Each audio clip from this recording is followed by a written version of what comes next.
नमस्कार दोस्तों, मैं हरमेश गिरी गोस्वामी, पटियाला, पंजाब। गोस्वामी समाज के एक बहुत ही इम्पोर्टेंट मुद्दे पे वीडियो बनाने की काफ़ी दिनों से सोच रहा था। आज मैं यहाँ फार्म में आया हूँ अपने, और थोड़ा माहौल भी शांत है और आम के पेड़ के नीचे बैठा हूँ। तो मेरा मन किया कि एक दो ये एक महत्वपूर्ण जो मुद्दा है इस पर थोड़ी सी चर्चा करूँ। और मुद्दा ये है कि गोस्वामी समाज के व्हाट्सएप ग्रुपों में ये मुझसे क्वेश्चन पूछा गया कि हमारा गोस्वामी का वर्ण क्या है। तो वैसे मैं ऐसे दोस्तों से बता दूं समाज को, हमारे गोस्वामी समाज के भाई बहनों को, कि पहला तो अब वर्ण व्यवस्था नहीं है, क्योंकि जो वर्ण व्यवस्था थी वो कामों पे आधारित थी। और जब पॉपुलेशन आबादी कम थी तो लोग एक परिवार की तरह रहते थे। वर्ण व्यवस्था से पहले भी कोई जाति व्यवस्था या कोई ऐसी व्यवस्था नहीं थी, सिर्फ इंसान ही था, भगवान ने इंसान पैदा किया। तो जब ये थोड़ा सा एक परिवार में जैसे 4 लोग हैं कि उसका थोड़ी बुद्धि तेज है, उसको क्या कहा कि आप थोड़ा लिखन पढ़ने का काम कर लो। दूसरे को कोई ताकत है, थोड़ा मजबूत था शरीर से, तो उसको बोला गया कि आप ऐसा करो कि आप इसको जो, क्योंकि उस वक्त थोड़ा सा डर रहता, जंगल वगैरह थे और धरती पे काफ़ी, और रक्षा के लिए भी उनको कोई जरूरत थी, क्योंकि आबादी बढ़ने से या कोई जब कहीं हम रहते हैं तो सुरक्षा का भी इंतजाम करना पड़ता है। तो किसी की सुरक्षा पे ड्यूटी लगाएगी, और किसी का दिमाग या किसी की मतलब उसको रुचि थी कि वो हमारे लिए कोई व्यापार लेन देन कर सकता है, तो उसको वो काम सौंप दिया गया। एक परिवार का कई बार कोई कमजोर व्यक्ति होता है, हम उसको कहते हैं आप यार थोड़ा ये देख कर ले, सफाई वगैरह झाड़ू वगैरह कर लिया करो, तो ऐसा काम उनको सौंप दिया गया। ये वर्ण व्यवस्था बाद में बहुत इसने लोग जो उन लोगों की पहचान थी, जब तो समय बीतने के बाद ये इसका बहुत भयानक रूप इसने धार लिया और उनकी ये काम ही उनकी पहचान बन गए। हमारे क्योंकि समाज ये फितरत है इंसान की कि वो दूसरे व्यक्ति को दबा के रखना चाहता है।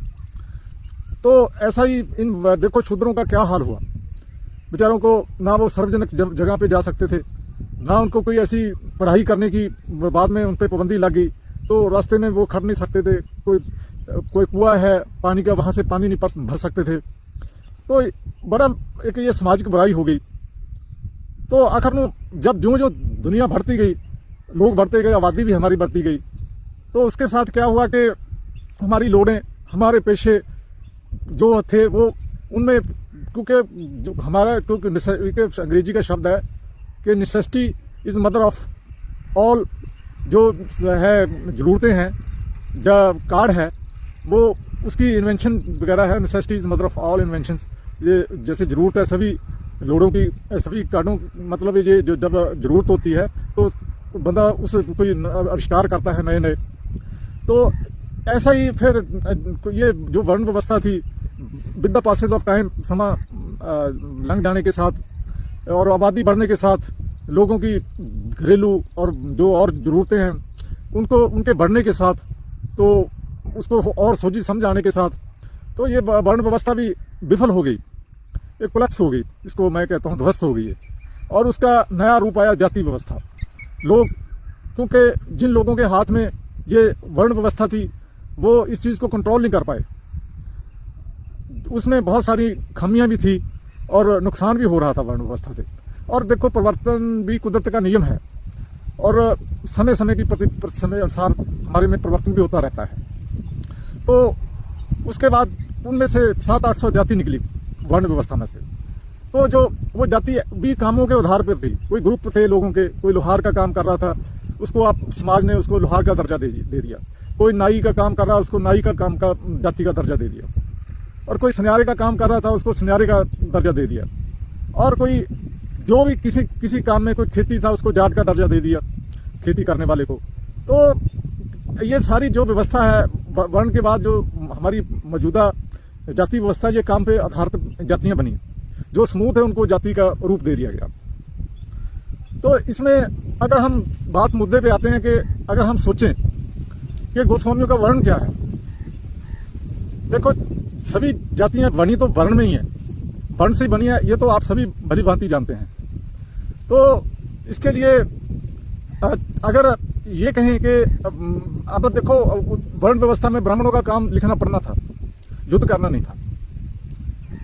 और जो वैश्य वगैरह हैं वो व्यापार वगैरह काम करते थे, तो उनका काम व्यापार जो एक्टिविटी थी वो चलाना था, तो खरीदो फरोख्त करना, ऐसा करना। तो एक क्षत्रिय लोग थे, तीसरा वर्ण, इनका काम था युद्ध करना और राज करना। तो चौथी जो वर्ण था वो था शूद्र। शूद्र का उसको हेठले दर्जे का काम कर रहा था वो, उसको बेचारे को भाई मतलब बहुत सालों से मतलब उसको लड़ाई लड़नी पड़ी, और वो मतलब इन कामों में ज़्यादा वो भाग नहीं लिया उन्होंने। तो सामाजिक के कामों में बस उनको हेठले दर्जे का ही काम दिया जाता था, और एक मतलब समाज में अलग ही हेठले दर्जे का इंसान समझा जाता था।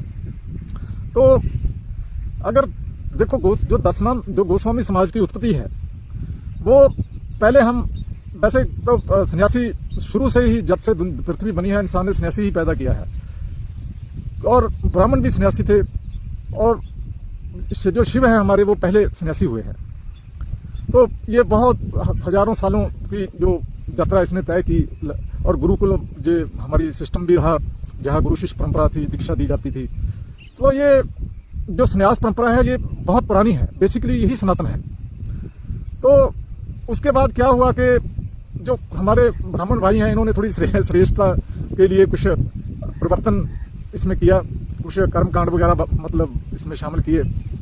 तो इसके कारण थोड़ा सा ये हो गया कि अब जो कामों के आधार पे जाति बननी थी, तो सन्यासी उस समय अलग हो गए। तो जब परम पूज्य आदिगुरु शंकराचार्य जी का वक्त आया, उस वक्त हमारे अशोका युद्ध के बाद, क्योंकि उन्होंने अहिंसा एक अपना वो एक मतलब अपना राज का एक वो बना लिया था, हिस्सा बना लिया था भाई बिल्कुल हिंसा नहीं करनी है। तो जो हिंदू धर्म में जब तक उसकी मतलब कोई रक्षा ना तरीके से की जाए, कोई भी चाहे घर है, चाहे परिवार है, कोई धर्म है, उसका पतन हो जाता है। तो आदिगुरु शंकराचार्य जी के समय भी जो धर्म का पतन था, सनातन धर्म का, वो जोरों पे था। और कई ऐसा भी बताया जा रहा है कि बताया गया कि हमारे पूर्वज है कि जो सनातन धर्म लगभग खत्म ही हो गया था, क्योंकि बुद्ध धर्म आया था, और बुद्ध जी को मतलब उसके कारण कोई मतलब कर्म भूल गए थे लोग, नशावृत्ति या कर्मकांड भी इसमें काफ़ी हद तक जिम्मेदार रहे, कुरीतियाँ, गलत कुरीतियाँ। तो उस वक्त आदिगुरु शंकराचार्य जी जो कालड़ी केरल में पैदा हुए, तो 7 साल की उम्र में, जैसे आप सभी जानते हैं, उन्होंने मतलब कोई वो रब्बी शक्ति थी, जिसके पास रब्बी शक्ति हो वही ऐसा आदमी काम कर सकता है, वही कोई हाई लेवल का काम कर सकता है। तो वो छोटी सी उम्र में सन्यासी बन गए थे, और उन्होंने सबसे बड़ी बात ये देखी, क्योंकि उस वक्त मंदिर भी बहुत थे, वो किसी मंदिर में भी जा सकते थे वैसे भी। तो फिर उन्होंने मतलब इसकी हमारे हिंदू धर्म की जो सनातन धर्म की जो कंडीशन है, वो माड़ी कंडीशन देख के तो उन्होंने सोचा कि ये तो धर्म खत्म हो जाएगा, जैसे धर्म परिवर्तन हो गया है कि राजे चले गए हैं, प्रजा चली गई है। तो उन्होंने सबसे पहले जो मठ हैं, 4 मठ जो मतलब पहले सबसे पहले उसने सब अपना जो संन्यास है इस पे जोर दिया, इसको उसमें ताकतवर बनाने की उन्होंने पहल की, सोची। और उन्होंने जो संन्यास को 10 नामों के तहत मतलब अपने शिष्य बनाकर, गिरी, पुरी, भारती, पर्वत, सागर, वन, अरण्य, तीर्थ, आश्रम, ये सरस्वती, ये आप सब जानते हैं, ये 10 नाम संन्यास के मतलब ये उन पर कैपिटलाइज किया।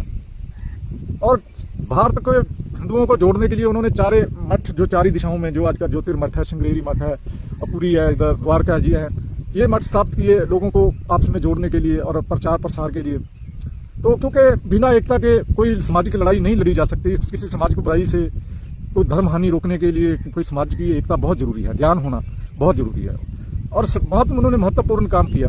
उन्होंने पैदल यात्रा की कश्मीर से लेके केरल से लेके कश्मीर तक, और सभी प्रमुख जो धार्मिक स्थान थे वहाँ उन्होंने मतलब प्रचार प्रसार किया। उन्होंने मतलब अद्वैत वेदांत की शिक्षा दी, और उन्होंने मतलब एक जो वैदिक काल था और आध्यात्मिक युग था, भक्ति युग है और संन्यास है, उस पर उन्होंने लिंक किया उस चीज़ को कि ये चीज़ें इनसे ही वेद हैं, ये इसका ही हिस्सा है हमारे आध्यात्मिक का, जो है, जो हमारी जो सनातन धर्म की जो आत्मा है वो आध्यात्मिक है, आध्यात्मिक है। तो इसमें साधु संत, शिष्य गुरु, इनको काफ़ी मतलब ये इसके एलिमेंट्स हैं।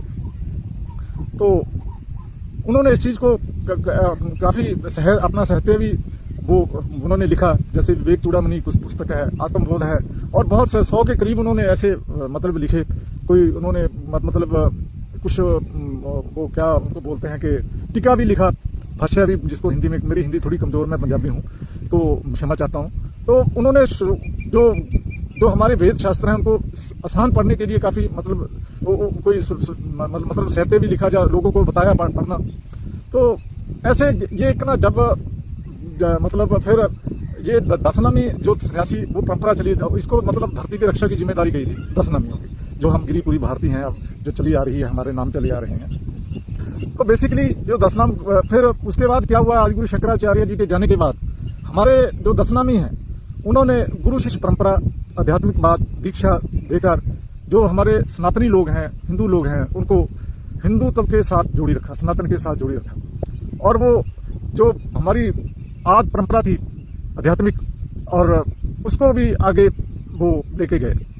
जब धार्मिक इस्लामिक जो मुसलमान लोग हैं बाहर से हमले करने लगे, तो इन्होंने दशनामियों ने अपने जो रहने के स्थान थे, कुछ बड़े स्थान थे, उनको अखाड़ों में तब्दील किया और वहाँ ट्रेनिंग देनी शुरू की, जो प्रोफेशनल ट्रेनिंग है।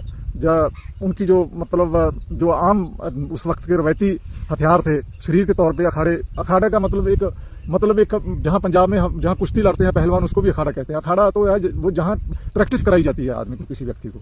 वहाँ उन्होंने आध्यात्मिक भी बात भी जो गुरु शिष्य परंपरा वगैरह वो जारी रखी, वो क्योंकि उसके बिना संन्यास अधूरा है।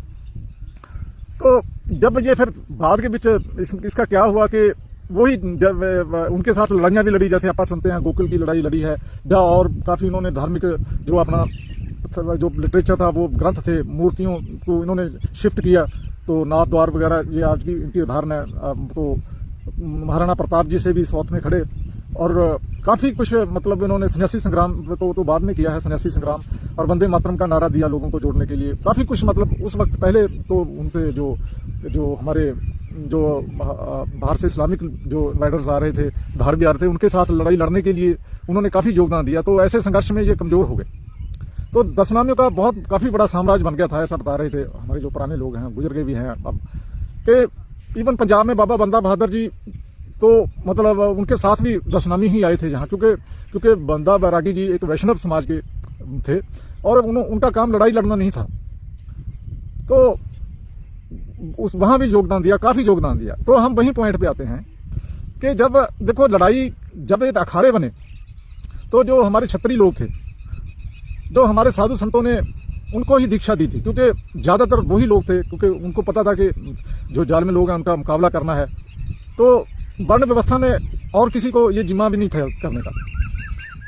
इसके बाद जब ये क्षत्रिय लोग ही ज़्यादा हमारे सेवक बने और उन्होंने संन्यास दीक्षा ली, आज भी ले रहे हैं। देखो आज अखाड़ों में कितने मतलब महामंडलेश्वर हैं, या अखाड़ों के मुखी हैं, जुन्ना अखाड़ा के या किसी और अखाड़े में चले जाएंगे तो आपको क्षत्रिय लोग काफ़ी मिलेंगे। सभी जातों के वैसे तो लोग हैं। हमारी जो दशनामी है, इनको गर्व है कि बड़ा ये हम किसी भी जाति को के लोग हमारे साथ जुड़ना चाहते हैं, हमारी कमांड में मतलब काम करना चाहते हैं देश सेवा का, और ये प्रमाणित चीज़ है।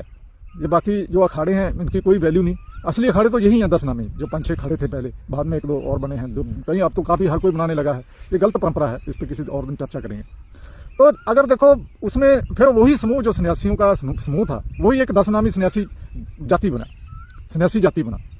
फिर थोड़ी चिर के बाद पासेज ऑफ टाइम, जब मतलब ये गोस्वामी तुलसीदास जी के समय, तो हमारे जो साधु संतों ने, गोस्वामी का मतलब है एक स्पिरिचुअल संत होता है, आध्यात्मिक संत, उच्च कोटि का संत होता है। तो हमारे लोग तो वैसे ही उच्च कोटि के संत थे, आध्यात्मिक थे, परिपूर्ण थे। वो शिष्य गुरु परंपरा ये हमारा रवायती काम था हमारा, और ये हम तो कोई हजारों वर्षों से चला आ रही है ये तो चीज़।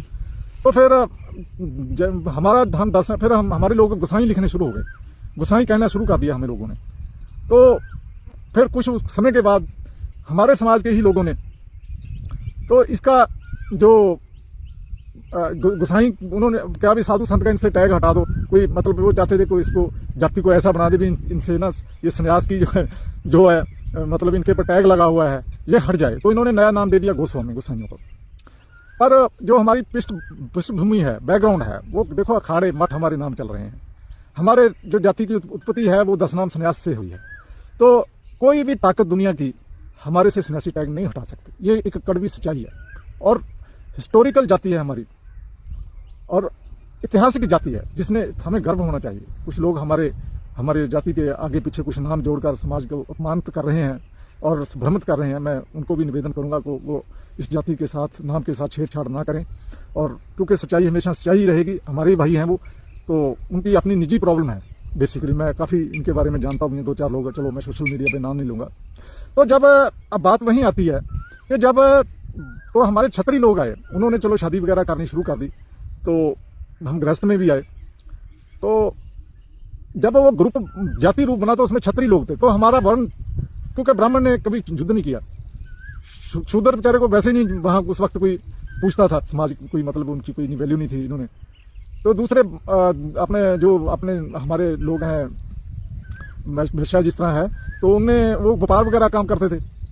तो इस करके जो हमारी तो एक योद्धा कौम थी, बहादुरों की कौम थी, लड़ाकों की कौम थी, तो उसमें राजपूती थे। तो हमारा जो वर्ण है, काफ़ी चर्चा के बाद काफ़ी लोगों से हमने इस पर विचार विमर्श किया है कि हमारा गोस्वामियों का वर्ण, अगर हम वर्ण व्यवस्था में जाएं, वैसे तो मैं सिफारिश नहीं करता क्योंकि वर्ण व्यवस्था बिल्कुल खत्म हो गई है। जो वर्ण है वो अब एक जाति का रूप, ब्राह्मण है वो एक अलग जाति, राजपूत हैं, क्षत्रिय राजपूत जाति बन गई है, बनिया जाति बन गई है, शूद्र हरिजन बन गए हैं, वाल्मीकि बन गए हैं। तो हमारी अगर देखो अब कुछ हम देखो, अब सवाल तो जवाब तो देना पड़ेगा समाज में, नहीं तो गैप रहेगा समाज में कहीं ना कहीं। तो अगर हम वर्ण व्यवस्था में जाएं तो हमारा जो वर्ण है वो क्षत्रिय वर्ण है गोस्वामियों का।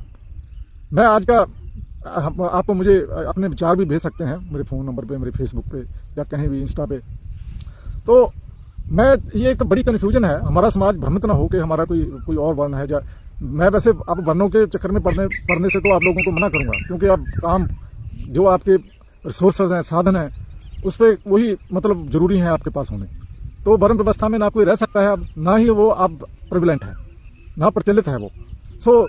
मैं गोस्वामी भाइयों से यही बेनती करूंगा कि आप कंफ्यूज मत होइए, भ्रमित ना होइए अपने वर्ण से। अगर आप जानना चाहते हैं तो आपको मैं आज बता रहा हूँ, ये बहुत चर्चा डीप मतलब इस पे मतलब खोज की है, एक्सप्लोर किया है, इसको रिसर्च की है और काफ़ी लोगों से चर्चा की है।